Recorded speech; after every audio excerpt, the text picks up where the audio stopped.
Welcome to the Coach Barnabas podcast. It's time to take a few minutes and leave behind the stuff that drains us and recharge our batteries with some encouragement and insight. Finding the extraordinary in the ordinary. Hi, welcome back to episode 22 of Coach Barnabas. I'm Corey. Happy to be with you today. Just jumping right in. Started this podcast back in January. I meant to look up the exact date, but it, 4 or 5 months ago. And as I started out, peel back the curtain a little bit and just let you know that my original intent for Coach Barnabas was to be a source of encouragement, which I hope that it very much is. But I honestly, in looking back on it and thinking back on my initial objective, was to kind of have a universal appeal, so to speak, and not really talk about the Bible, not really talk about God so much, which is fundamental in my life, but just try to, appeal to folks in a way that is biblical, but also not in your face. Okay. And the whole idea was I wanted people to come and find an oasis here from all of the craziness in life and feel like you can come in here and get some good sound encouragement. And no matter where it comes from or where it emanates from, that it was just, you could count on coming here and hopefully walking away inspired and encouraged a little bit and challenged to be an encouragement to someone else. And at first, like I said, I kind of watered down, although I made reference to my faith, I didn't really come right out with it all the time. But then after just a few episodes, I really felt like I was holding something back. And that's really honestly, like I said, my faith in the Lord is fundamental in my life. And if you try to do anything in your life and you don't stand on, basically, that's just who I am. And, some of these episodes may be more biblically based or spiritual in nature. Others might not be. But the bottom line is like, that's just who I am. And the more I try to tiptoe away from it or dance around it or fear maybe people coming and not sticking around because they don't like Christian stuff in your face. And, while I'm trying to cultivate an audience, so to speak, then, really, what's the point? So fairly early on in this journey with Coach Barnabas, I kind of left that all aside and said, I'm just going to be who I am. I'm going to talk about what I've learned in life, what I am learning through life, what I've observed from past experiences, how they apply to me today, and maybe, just maybe, it'll land on some fertile soil in your life. You can relate to it or think of somebody in your life who maybe needs that encouragement themselves. So the bottom line is just like this little journey has taken me full circle back to just be who I am. And this is who I am. And as much as an exhorter I am, or an encourager that I am, that's what I just love to do. That if I somehow disguise the source and the purpose of why I am the way I am and what I'm trying to convey to you, then what's the point? Okay, so I just kind of wanted to share that with you, and also it parlays into the message of this particular episode. In a lot of that's just overcoming fear. We all have our fears of things, and for some people, I remember reading back when I was a kid, and maybe you recall this too, that the number one fear of people, I think at least in America, maybe everywhere, is public speaking. Okay, that's the number one fear. Then you had like big dogs and heights and whatever. But number one was public speaking fears, and so that's very real to some folks. Some people are afraid of clowns. Okay, it may seem irrational, but whatever. The point is that there's a lot of emphasis on things we're afraid of. And for some, it may be fear of rejection. It may be fear of criticism. And so in examining like how I started this podcast and where I am now, and maybe where I was even a couple years ago, because it's I hate to use the word evolution, the E word, but there is an evolutionary process to our maturity and our growth. And so for me, I will just say, and I can't pinpoint, I don't have days circled on a calendar or here was the pivot point in my life. It wasn't anything like that. But there came a point to where I just was less concerned about what people thought of me and more concerned about what God thought of me. And when opportunities arise and He wants me to be bold in my faith, to be bold in my faith. Now, that doesn't mean being a jerk in the name of my faith. A lot of people confuse that and they get in your face and they can be obnoxious about it and turn people away, repel people, which is, that's not productive in any way. That's not constructive. So it's like being relevant, being likable to whatever extent, but the bottom line is still speak the truth and be bold in it and have conviction, the courage of your convictions in what you're saying and what you're communicating, and go with it and let the chips fall where they may, because, that's not my job to make you like me. It's not even my job to change your mind. That's God's job. My job is to be the messenger. And if you don't like the message, I understand that. I respect it. That's completely up to you. If you don't like the messenger and so you reject the message, then you know what? Maybe there's something I need to work on. Maybe there's some rough edges, some burrs in my personality and character that need to be buffed out. So I'm sorry if you hear background noise. One of my cats is right below me, and he's found a cardboard box he wants to wrestle with. At any rate, by the way, babe, if you're listening to this, that would be Ludo. But the point is, not to get derailed, is there came a point in my life where I had to kind of triage what I loved versus what I feared or what I hated. So let me give you an illustration. My wife and I are not equally yoked. Now, before you get, especially if you know her, I don't mean spiritually. We're very equally yoked in that regard. But in one other at least to her, very important component in life, we're unequally yoked. And that is in the area of coffee. So when we were first getting to know each other cross country, if you've heard earlier episodes, you know how we met. We met online. And as we're getting to know each other, the woman loves her coffee. I can't stand it. Never have been able. Not had so much as a drop of coffee in my life because I don't even like the smell of it. So if I don't like the smell of it, why am I going to pour it down my throat? That would just be awful. So when I confessed this to her, that I don't like coffee, that you could hear the record needle scraping across, and that almost ended things before they began. Because I don't know, it's a thing. But fortunately for me, she was able to look past that. Now, fast forward to where we are today. We've been married going on 8 years. And one thing I love to do for her is make her coffee because she loves it. And it brings me to this. I love my wife more than I hate coffee. And so making her happy, and if she comes home at the end of a long day or she's had a rough day or something like that, or she's just been busy, hey, I would tell her, just let me know in advance. I'll have a cup of coffee waiting for you. I like doing that for her. I don't have to enjoy it or participate in it with her to want to please her and take care of her that way. And we just even said over the weekend, she goes, I really wish you liked coffee. And it's like, I wish I did too. I honestly do. Coffee houses look amazing. It looks like so comfortable and warm and relaxing. And I feel a little bit dumb, especially when the weather warms up, hopefully eventually here in New England. Come on. Hello. But when the weather warms up and it's nice and you're sitting outside, a little cafe table or something, enjoying it, I'm not going to be drinking hot chocolate. All right, it loses a little something. Or even in the dead of winter, hot chocolate's fine. But my buddy Troy back home he's a coffee guy. He loves to give me a load of ribbing for my liking cocoa. So, all right, it is what it is. But anyway, so yeah, I wish I loved coffee. I really do. It looks amazing.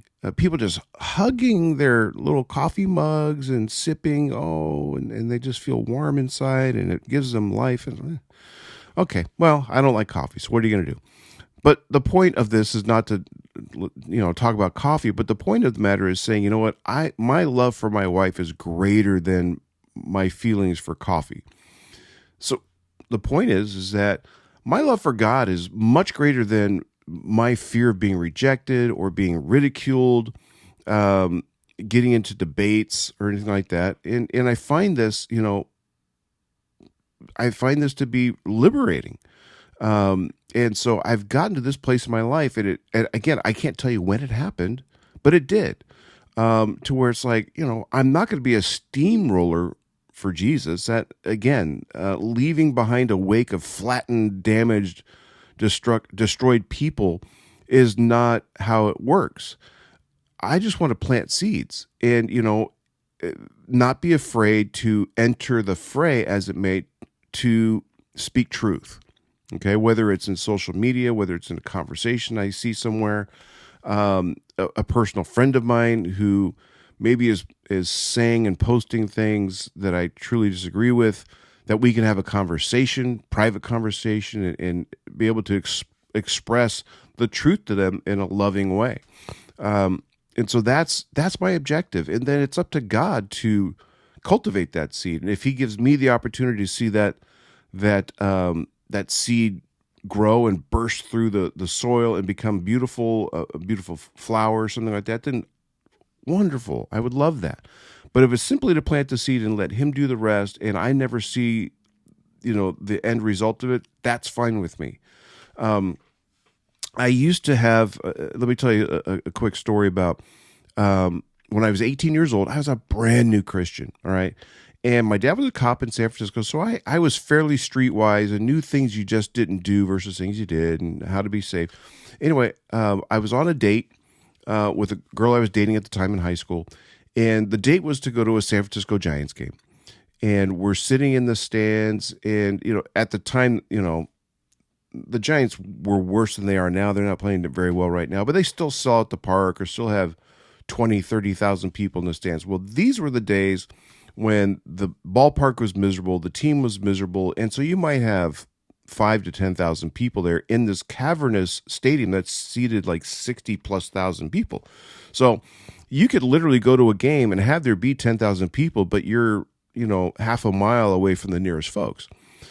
But where we were sitting, there was a gentleman sitting a row or two in front of us, much older than me, could have been old enough to be my dad or, even older than him. And he was swearing, he was drinking, smoking, because this was the days when you could smoke inside a stadium. He was doing all this, and he turns to me at one point and asks me for a ride home, teenage Corey, on his date. And so I thought I would throw out the impossible challenge to him and say, yeah, I'll tell you what, if you are willing to stop swearing, to stop drinking, to stop smoking, at the end of the game, if you're able to do that, then I'll give you a ride home. So I thought I threw out the impossible gauntlet, and this guy would say, who's this teenage kid to tell me what I can and can't do? I'll just get a ride somewhere else. But sure enough, he stopped smoking. He didn't smoke another cigarette, stopped the beer, cut that off. And if he swore, he'd catch himself, turn around, say, oops, sorry. So the game ends, and I'm thinking, oh my gosh, I have to be true to my word. And this is, but again, hearing my dad's voice in my head, I'm thinking now I'm in trouble because I got to be true to my word. I gave him the gauntlet and he got through it. So, okay. So put him in the front seat next to me. My girlfriend's in the back seat. And he tells me where he lives. It's downtown San Francisco. And so we circle around, and he had like the cartons that you put like your hot dog and your stuff in. He had one of those with a carton of cigarettes on top of that, or in that. And that's literally how much I guess he normally smoked. And so he's carrying this carton, not a pack, but a carton of cigarettes with him. And so he eventually gets out of the car, thanks me and everything. Was very polite. And I watch him because I just want to make sure he's safe. And I watch him get out of the car, and he takes maybe 10 yards down the street, and there's all these cars parked alongside the street on the curb. And he takes that carton of cigarettes and he tosses it in the back of a truck. I don't know, maybe it's his own truck, but I doubt it. Because he just kind of looked like, hey, look, there's a place, and he dumped them. And in my heart, I just took that as a win for Jesus, in that, maybe the guy learned that he could exist for a few hours without a cigarette. But I saw him toss that in the back of a truck and walk away. And it moved me to tears. I started crying, and I literally drove around the block because I lost sight of him, and I wanted to see if I could find him again, and circled the block, and he was gone. So I trust he made it home safely, and it was all fine. But anytime I would think about him, I would just pray for him. I never got his name, at least I don't remember what it was. But I would just be reminded of him, and I just pray for him. And all that to say this is that to this day, when I think of him like I am right now, I pray that one day in heaven, all right, that Jesus will introduce me to him and say, you may not remember me, but, and recount the story and say, that was a pivot point in my life. That was a moment where, I was going through a difficult time, or whatever his story was. And to say that penetrated something in my heart, and I recognized God in that situation. I turned my life over to him, and here I am. I mean, to me, that's a prayer that I literally pray to this day. Although the man, who was, again, significantly older than me, is probably long gone from this life. But I still, I hold on to that hope. So there's little things that we can do in our lives that can have eternal consequences or eternal rewards for at least the other person. It's not about me getting the reward. That's just something that would be the Hollywood ending to that story. That one little evening in my life is to one day be introduced to him by our Savior. That, to me, would be amazing. But again, there comes a point to where you have to be willing to step out beyond your fears. And certainly that was one of those points where I had to do that. And, my girlfriend was on board with me. She said, no, let's give him a ride. So that was just one of those in the moment type of scenarios. But sometimes we're faced with things where there's things that we're doing in our lives that, we can feel pretty confident aren't what God wants for us. For instance, the other day, scrolling through social media, I came across a quick video clip posted by a well-known blogger who the video clip was of an attractive young lady, probably in her early 20s, who has an OnlyFans channel, I guess. Okay. And if you don't know what OnlyFans is, please don't Google it. Don't look it up, because you're liable to see something you don't want to see. But suffice it to say that it's an adult thing, and presumably the majority of the audience is men, and they would subscribe or pay money, and women would do, whatever it is that the guys want them to do on camera, whatever. And generally it's of an adult nature. Let's just put it that way. That's my understanding. I honestly, with God as my witness, have no firsthand knowledge of this, but, there it is. So, but this girl was, I guess, doing a press conference or something. I only saw, it was only like a 30-second clip. So I don't know the context of this. I don't know who she is, but I just saw the thing. And she was talking about how she loves Jesus, but she also has her OnlyFans account. And she says something to the effect like, I know Jesus understands. I love Jesus, but I don't have a problem with what it is I'm doing. Jesus understands. And man, that rattled around in my head. And it's like, and the thing is that she is justifying and rationalizing what she's doing, what she's not apologizing for in a sense of like a contrite heart, but she's making excuses for it, and justifying it and say, well, God understands my situation. Maybe I'm, she has a child or something and she's trying to make her way. I don't know. But maybe in her brain, she's rationalizing her doing this in order to generate an income sufficient to take care of her obligations. Okay. Let's just try to, maybe that's her rationale with that. But at the same time, she's justifying what she knows is sin.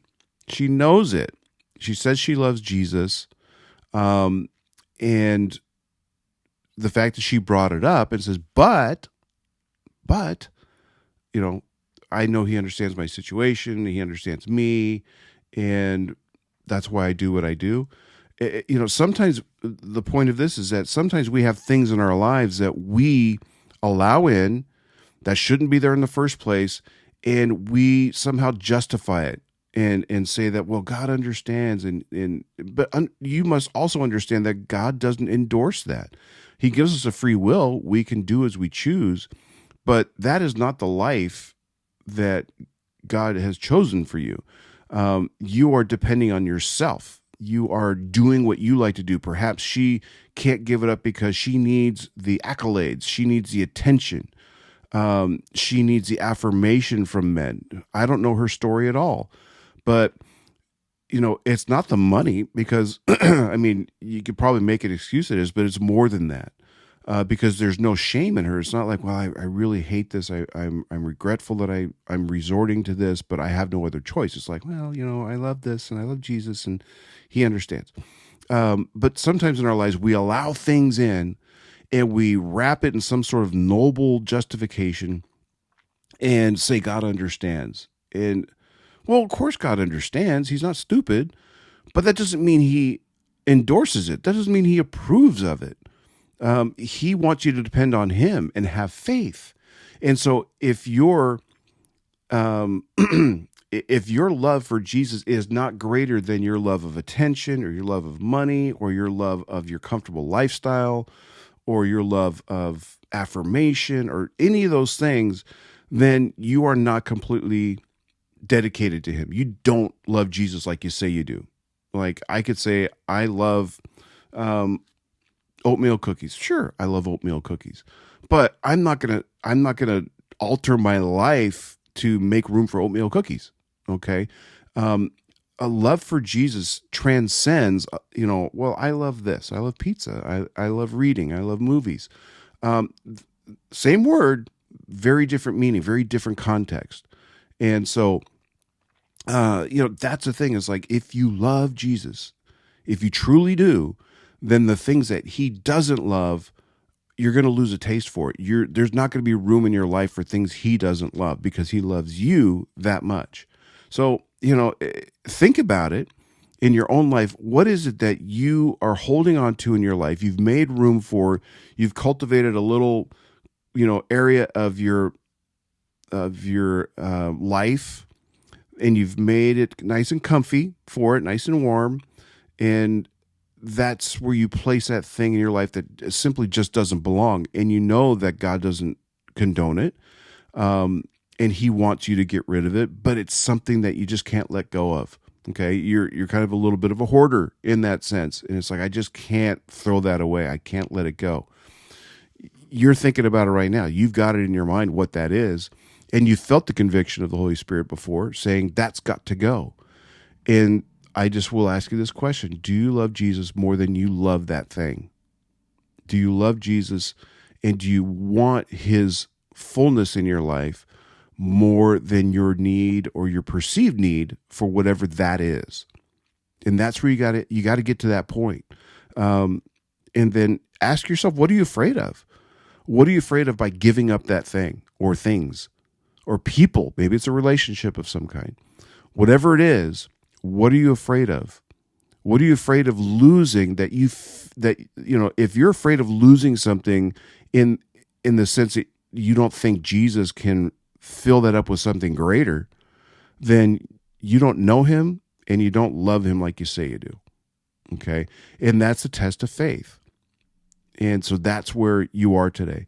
If you've got to get to the point you're willing to let go of things that you know he doesn't want in your life. You know they're not ultimately what's best for you, but you're addicted to it and you need it and you need to have space for it. And God says, no, give it to me and I'll take care of it. I'll dispose of it for you, but fill that place with me and I will fill it with things that are so far better, so far greater than that void or that little space that you created for that. I have so much more in store for you. Just trust me with that. So that's the message for today. And I just want to encourage you in that and to rise up and remember what I said about encourage isn't just like saying, oh yeah, you got this, keep going, woohoo. that can be a source of a form of encouragement, but it's also wrapping you, enveloping you in courage.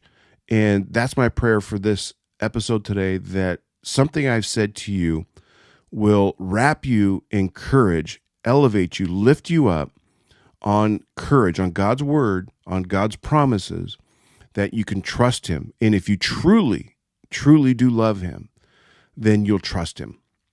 And that you can give that thing to him, those things, that relationship, whatever it may be, that need for something that the world feeds you, that God wants to fill with himself and give you far above what you've ever thought you could ever experience before. Maybe more than you think you deserve. None of us deserve anything good, but he loves us that much that he lavishes out good things to us. So I just want to leave you with that. So again, I pray that this episode encourages you. I'd love to hear from you and pray with you if that's the case. Send me please leave a comment, direct message me, contact me. I have a Facebook page, Coach Barnabas, also my own personal page. But I'd love to get your comments. And we're a community. Whoever's watching this, the tens or so of people who watch this, I trust that there's people out there who will pray for you as well. And you can leave your comments anonymously if you like, if you don't want to put your name to it, whatever. But just know that you're loved, and not just by Jesus, but by those of us who love Jesus. We genuinely love you too. So thank you so much for joining me today. If you know somebody who needs this message, please feel free to share it with them. I just would love to get your feedback on this.